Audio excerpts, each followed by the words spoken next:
नमस्कार विद्यार्थी मित्रांनो, सॉफ्टेक कम्प्युटर एज्युकेशनच्या पुन्हा एका नवीन व्हिडिओमध्ये आपलं हार्दिक स्वागत आहे।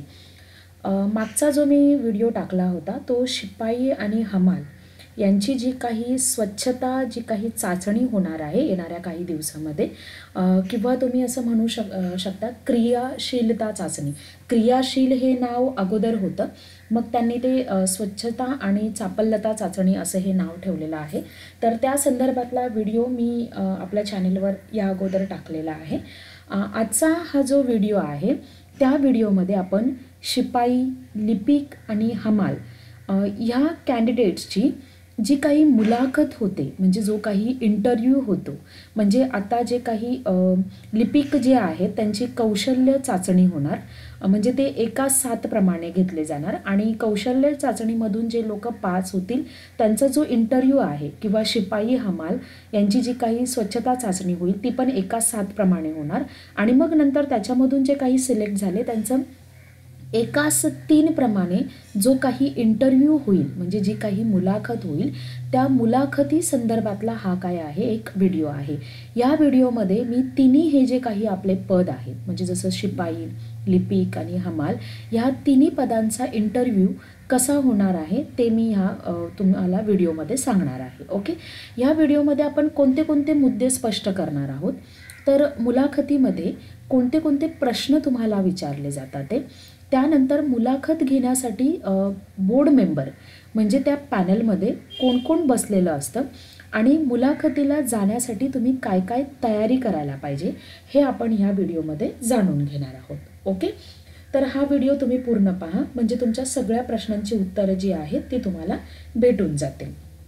इंटरव्ह्यू जो आहे तो तुमचा हार्डली 2 ते 5 मिनिटाचा इंटरव्ह्यू असणार आहे, जास्त काही ते खेचणार नाही आहेत। इंटरव्ह्यूमध्ये तुम्हाला बेसिक प्रश्न विचारले जातील, म्हणजे नाव वगैरे काय, तुम्ही कुठून आलात, काय काम करता, सध्यापुरता शेती वगैरे करता का, तुमच्यामध्ये जेव्हा तुम्ही इंटरव्ह्यूला बसणार तर तुमच्यामध्ये तो कॉन्फिडन्स असायला पाहिजे, म्हणजे समोरच्याच्या जे काही इंटरव्ह्यू असतील इकडे तिकडे बघून तुम्हाला इंटरव्ह्यू नाही द्यायचे, त्यांच्या नजरेला नजर मिळून तुम्हाला काय द्यायचे, इंटरव्ह्यू द्यायचे। तुम्हाला सेल्फ इंट्रोडक्शन विचारतील, म्हणजे तुम्हाला स्वतःची माहिती वगैरे विचारतील।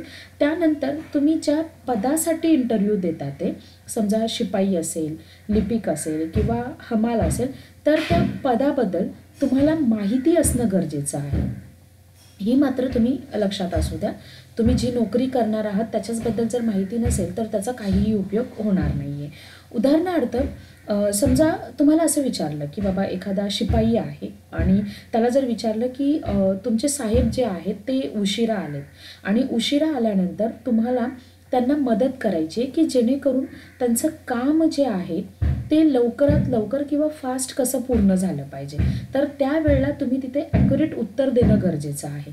कारण शिपायाचं काम काय असतं, त्याच्या सरांना मदत करणं, म्हणजेच त्यांच्या कामामध्ये जे काही आहे ती चपलता असायला पाहिजे, म्हणून तर तुमची जी काही आहे ती चापल्यता म्हणजे क्रियाशीलता चाचणी अगोदर घेतली जाते। ओके, त्यानंतर तुम्ही ज्या जिल्ह्यामध्ये फॉर्म भरला आहे त्या जिल्ह्याचं, त्या कोर्टाचं तुम्हाला माहिती असणं फार गरजेचं आहे। तुमचं कम्युनिकेशन स्किल म्हणजे तुमची जी बोलण्याची जी काही स्किल आहे ती तुमची योग्य असणं गरजेचं आहे, कॉन्फिडंट हवा, प्लस इंटरव्ह्यूला असताना तिथे घाबरलेलं नसावं, तुमच्या चेहऱ्यावर जे आहे ती स्माईल दिसली पाहिजे आणि तुम्ही रिलॅक्स बसले पाहिजे। ओके, उगाचच काहीतरी गडबड करायची नाही आहे तुम्हाला। हां, त्याच्यानंतर तुमची जी काही इंटरव्ह्यूसाठी वगैरे आहे, तुम्हाला कौशल्य चाचणी वगैरे याच्याबद्दल मी अगोदरच सांगितलेलं आहे। तुमचा इंटरव्ह्यू कसा असणार आहे, तर तुम्हाला त्या एरियामधले जिल्हाधिकारीची नावं वगैरे विचारली जातील। समजा असा एखादा प्रश्न विचारला, समजा जर लिपिकसाठी जर विचारला तर त्या प्रश्नाचं उत्तर तुम्हाला आलं पाहिजे। तुमचा जो काही ज्या डिस्ट्रिक्टमध्ये तुम्ही फॉर्म भरलेला आहे मग त्याचे हेड कोण आहेत, तुम्ही ज्या डिस्ट्रिक्टमध्ये आहात त्याचं मुख्यालय वगैरे कुठे आहे, हे सगळं तुम्हाला बेसिक गोष्टी विचारल्या जातील, मग त्याबद्दल तुम्हाला माहिती असणं गरजेचं आहे। पण समजा शिपाई किंवा हमालसाठी जर तुम्हाला जिल्हाधिकाऱ्याची जर नावं जर विचारली तर ते नाही आलं तरी चालेल, कारण शिपाईला ती माहिती असणं गरजेचं नाही आहे। पण तुम्ही ज्या पदासाठी तिथे देता ते त्या पदाबद्दल मात्र तुम्हाला माहिती असणं गरजेचं आहे। खास करून एक गोष्ट विचारली जाते, म्हणजे कसं जे शिपाई आणि हमालसाठी आहे, समजा जर तुमचं 7वी पास या शिक्षणावर जर शिपाई आणि हमालची जर पोस्ट जर असेल आणि तुम्ही ग्रॅज्युएट असून सुद्धा जर तुम्ही तो जर फॉर्म जर भरला जर असेल, मग ते तुम्हाला विचारतील की बाबा तुम्ही तर ग्रॅज्युएट आहात, मग तुम्ही शिपाई आणि हमालसाठी का फॉर्म भरलेला आहे, तर तुम्हाला त्या कामाची किती गरज आहे हे तुम्ही तिथे दाखवणं फार गरजेचं आहे. ओके, तुम्ही त्यांना बोलू शकता की नोकरी कुठलीही छोटी किंवा मोठी अशी नसते, मला स्वाभिमानाने जगण्यासाठी मला ह्या नोकरीची गरज आहे किंवा मला कामाची गरज आहे. आणि शिक्षणाचं जर तुम्ही म्हणाल, म्हणजे तुम्ही शिक्षण का घेतलं, तर शिक्षण जर असेल तर मी स्वावलंबी होतो आणि त्याच्यानंतर माझ्यामध्ये कॉन्फिडंट जो आहे तो बिल्ड होण्यासाठी गरज होते, म्हणून मी हे काय केलेलं आहे, शिक्षण घेतलेलं आहे किंवा माझं नॉलेज वाढवण्यासाठी मी काय घेतलेलं आहे, शिक्षण घेतलं आहे. म्हणजे त्यांना ते पटणं गरजेचं आहे की भले त्या व्यक्तीचं जरी शिक्षण जरी ग्रॅज्युएट जरी असेल तरी सुद्धा ते शिपायाचं काम करण्यासाठी तो तत्पर आहे. ही जी गोष्ट आहे ती तुम्ही त्यांना समजून देणं गरजेचं आहे. आता इंटरव्ह्यू घेण्यासाठी तुम्ही घरी प्रॅक्टिस कसं करणार, मग घरी काय करायचं, प्रश्नांचं असं पूर्ण एक तुम्ही लिहून काढा आणि लिहून काढल्यानंतर घरी जे आहे ते तुम्ही कोणाला तरी विचारायला सांगा ते प्रश्न. ओके, कसेही विचारले तरी चालेल, तुम्ही कसं बोलता हे इम्पॉर्टंट असतं. ओके, मग तुम्ही ते रेकॉर्ड करा आणि रेकॉर्ड केल्यानंतर तुम्हाला समजेल की मी अजून माझ्यामध्ये काय काय बदल केले पाहिजेत, किंवा आरशासमोरही तुम्ही बसून स्वतःलाच प्रश्न विचारून स्वतःलाच तुम्ही त्याची उत्तर द्यायला भाग पाडू शकता, म्हणजे तुम्हाला ते समजेल आणि ही तयारी तुम्हाला अशीच करावी लागेल. ओके, हां, आता पुढचं आपण आहे, मी तुम्हाला काही स्लाइड्स दाखवते म्हणजे तुम्हाला काही गोष्टी ज्या आहेत त्या तुम्हाला स्पष्ट होते. जेव्हाही तुम्ही इंटरव्ह्यूसाठी जाणार तर इंटरव्ह्यूला जाण्याच्या अगोदर तुम्ही काय करायचे, डोअर नॉक करायचे. डोअर नॉक केल्यानंतर तुम्ही तिथे विचारायचे की मे आय कम इन वगैरे, मी आत येऊ का मॅडम किंवा सर वगैरे जे काही असतील तुम्ही त्यांना काय करू शकता, विचारू शकता आणि विचारूनच तुम्हाला काय करायचे, आत जायचे. हे तुम्ही एथिकेट्स जे आहेत ते तुम्ही पाळायला विसरू नका.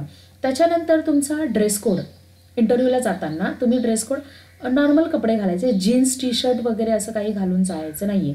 महिलांनी साडी वगैरे घातली तरी चालेल किंवा तुम्ही पंजाबी ड्रेस वगैरे पण तुम्ही घालून जाऊ शकता. फक्त लक्षात असू द्या तो तुमचा जो काही तुमचे जे काही कपडे ते नॉर्मल असायला पाहिजेत, असं उगाचच काहीतरी झगापागा वगैरे असं काही करायचं नाही आहे. तुम्हाला कपडे इस्त्री केलेले असावेत, नीटनेटके असावेत, स्वच्छ असावेत, एवढं मात्र तुम्ही आवर्जून लक्षात ठेवा. मुलं जे आहेत त्यांनी बेल्ट वगैरे लावायला विसरू नका, टाय लावली तरी चालेल. नॉर्मल जे काही आहे ते कपडे तुम्ही घालून, शूज वगैरे घालायला विसरू नका. ओके, त्याच्यानंतर जे आहे ते तुम्ही इंटरव्ह्यूसाठी जेव्हा तुम्हाला वेटिंग रूममध्ये वगैरे बसवलं जातं, मग तिथे तुम्ही कसं बसलं पाहिजेत, त्याच्यानंतर चर्चा वगैरे करतो, तुमचा चेहरा जो आहे तो कसा असायला पाहिजे, फ्रेश असायला पाहिजे, टेन्शनमध्ये तुम्ही नसले पाहिजेत. रूममध्ये गेल्यानंतर, इंटरव्ह्यूच्या रूममध्ये गेल्यानंतर तुम्ही कसं बसलं पाहिजेत, ह्या बसण्याच्या पण मी सिटिंग पोझिशन जे आहेत ते तुम्हाला दाखवलेले आहेत, ते तुम्ही एकदा पाहून घ्या. ओके, त्याच्यानंतर जे आहे ते तुम्हाला इंटरव्ह्यूचं जे काही बोर्ड असतं, जे काही पॅनल असतं, तर त्या पॅनलमध्ये किती लोक बसलेली असतात, ते ज्यांना मार्क्स देण्याचा अधिकार असतो, तर 4 लोक जी असतात ते त्याच्यामध्ये असतात. ते पहिला जो असतो तो प्रमुख जिल्हा व सत्र न्यायाधीश, म्हणजे त्याला PDT असं म्हटलं जातं. त्याच्यानंतर जिल्हा न्यायाधीश म्हणजे DJ असं त्याला म्हटलं जातं. त्याच्यानंतर मुख्य न्याय दंडाधिकारी म्हणजेच CGM हे यांना म्हटलं जातं. आणि दिवाणी न्यायाधीश व कनिष्ठस्टर म्हणजे JSD हे जे काही लोक असतात ते तिथे तुमचा इंटरव्ह्यू घेण्यासाठी जे काही असतात ते तिथे तुमचे बसलेले असतात. आता लक्षात असू द्या, व्यक्ती जसा असेल, म्हणजे जसा कॅन्डिडेट असेल आणि जसं ज्याचं शिक्षण असेल, हे लिपिकसाठी आहे. कारण बाकी शिपाई हमाल वगैरे त्यांना तर एकसारखे प्रश्न विचारले जातात. ते त्यांचे जे काही शिक्षण जे आहे त्या शिक्षणाच्या संदर्भात त्यांना एकच प्रश्न विचारला जातो की मग तुमचं शिक्षण एवढं आहे, मग तुम्हाला हे जॉब तुम्ही करू शकता का, ह्या जॉबची तुम्हाला गरज आहे का वगैरे, किंवा जर तुमचं एवढं शिक्षण आहे मग तुम्ही तुमच्या कामामध्ये मागे पुढे पाहू शकता का, हा प्रश्न विचारला जातो. पण जे कोणी लिपिक वगैरे आहेत त्यांना व्यक्तिपरत्वे म्हणजे व्यक्तीनुसार प्रश्न विचारला जातो. जर समजा जर त्याचं शिक्षण जर लॉमध्ये जर असेल तर मग त्याला सगळे लॉचे प्रश्न विचारले जातात ते. जर तो कॉमर्स बॅकग्राऊंडचा जर असेल तर मग त्याला थोडेफार कॉमर्सचे प्रश्न विचारले जातात ते. फक्त तुम्ही ज्या क्षेत्रामध्ये आहात ते त्या क्षेत्राचं तुम्हाला नॉलेज असणं गरजेचं आहे, हे मात्र लक्षात असू द्या. जसं शिक्षण असेल तसं क्वेश्चन केला जातो. ओके. आता पहिला प्रश्न आहे की तुम्हाला मार्क्स कसे दिले जातात ते.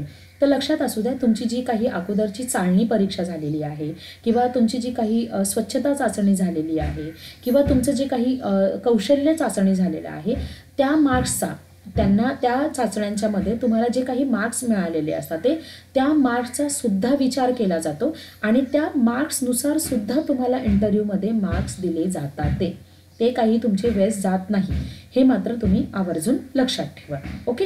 त्याच्यानंतर प्रश्न कसे असतात ते शिक्षण, नंतर तुम्हाला व्यसन वगैरे आहे का, तुम्हाला कामाचा वगैरे काय अनुभव आहे, मग आता हे जे काही तुम्ही पोस्टसाठी अर्ज भरलेला आहे मग त्यामध्ये तुम्हाला त्या पोस्टमध्ये काय काय काम करायला लागतंय, मग हे प्रश्नसुद्धा बेसिक प्रश्न तुम्हाला विचारले जातात ते. त्याच्यानंतर घरी कोण कोण असतं ह्या सुद्धा गोष्टी तुम्हाला काय केल्या जातात ते विचारल्या जातात ते.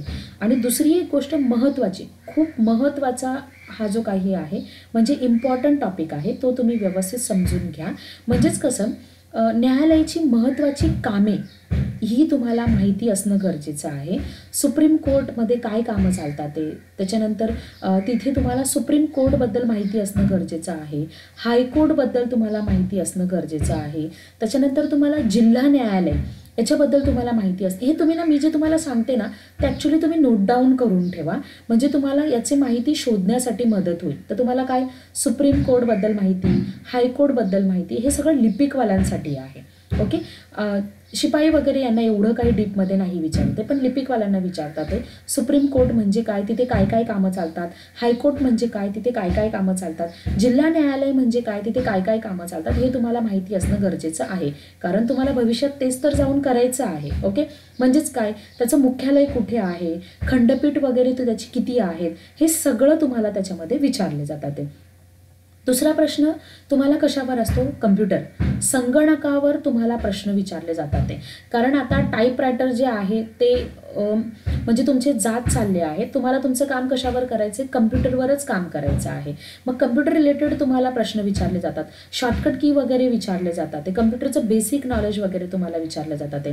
त्याच्यामध्ये तुम्हाला ऑनलाईन कोर्ट म्हणजे काय, ई कोर्ट म्हणजेच काय, कारण आता बऱ्याचशा केसेस ज्या आहेत त्या प्रत्यक्ष न होता ऑनलाईन होणार आहेत किंवा कदाचित चालूही झाल्या असतील, मग त्याबद्दल सुद्धा तुम्हाला ती जे काही माहिती आहे त्याची सुनावणी वगैरे कशी होते ते सुद्धा तुम्हाला माहिती असणं गरजेचं आहे. तुम्ही नॉर्मली इंटरनेटवर सर्च केलं की तुम्हाला ही पूर्ण माहिती जी आहे ती तुम्हाला मिळून जाईल. फक्त तुम्ही हे टॉपिक जे आहे ते नोट डाऊन करून ठेवा, म्हणजे तुम्हाला मुलाखतीच्या वेळेला तुम्हाला ते उपयोगी पडेल. आणि जेव्हा आपला रिझल्ट लागेल कौशल्य चाचणीचा किंवा स्वच्छता चापल्यता चाचणीचा, तर याच्यानंतर सुद्धा मी तुम्हाला काय करेल, याच्याशी रिलेटेड पुन्हा एक व्हिडिओ बनवेल. ओके.